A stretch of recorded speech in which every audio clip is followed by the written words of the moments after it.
নমস্কার বন্ধুরা, আবার চলে এসেছি দুই দিদি রান্নাঘরে। আজকে একটা রেসিপি করব। রেসিপিটির নাম হলো আচারি করলা। তো পাশে থাকুন, দেখতে থাকুন। কড়াইতে তেল দিচ্ছি করলাটা ভাজার জন্য। একটা করলা, বড় সাইজের করলা ছিল, এইভাবে কেটে নিয়েছি। বীজ একদম নেই বললে চলে, এগুলো ফেলতে হবে না, বেশি বীজ থাকলে ফেলে দিতে হয়।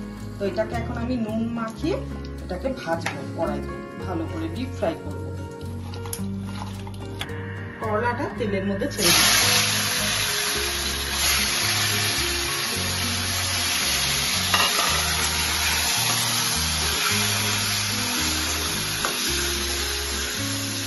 আমার করলাটা ভাজা হয়ে গেছে, এবার আমি উঠিয়ে নিব।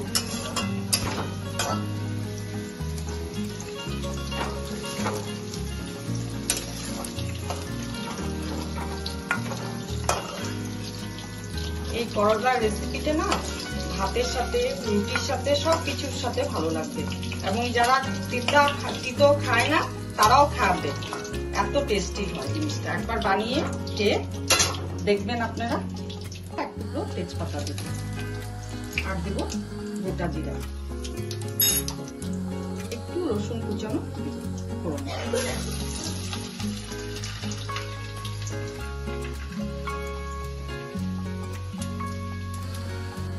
পেঁয়াজটা এখন দিয়ে দিব।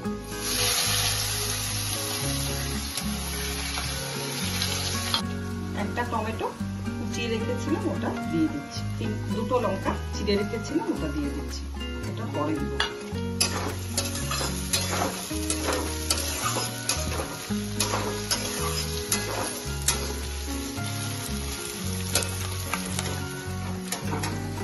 মশলাটা এখন আমি রেডি করছি। 3 কোয়া রসুন বেটে নিয়েছি।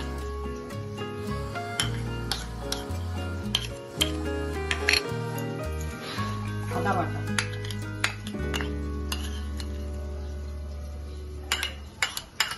হাফ চামচ আদা বাটা,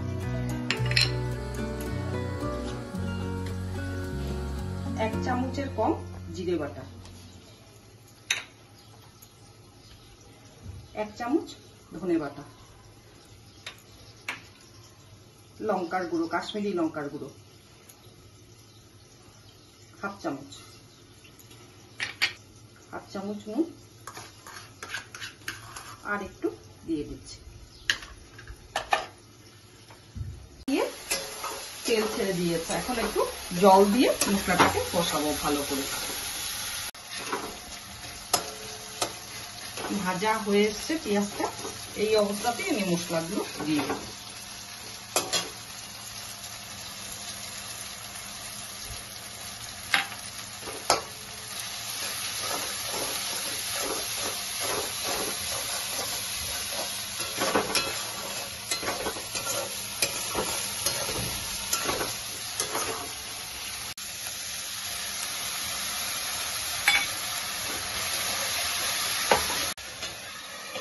ঢাকা দিয়ে দিলাম।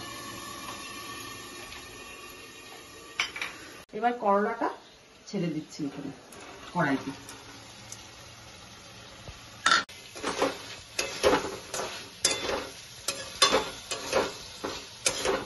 এখন একটু জল দিয়ে এটাকে ফোটাবো।